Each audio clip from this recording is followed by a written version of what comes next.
tak ada. Sedihlah ni. Adakah pihak sekolah terbuka untuk bekerjasama lagi dengan pelajar universiti dalam program seperti ini akan datang?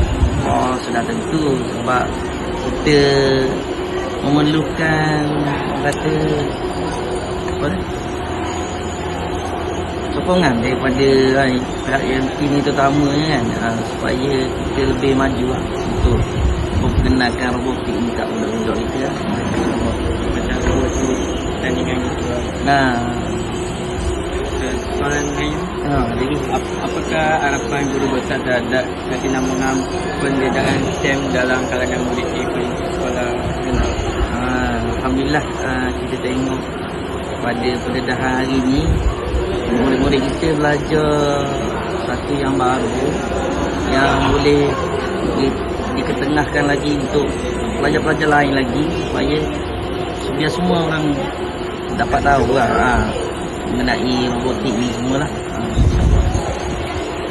Okey. Terima kasih.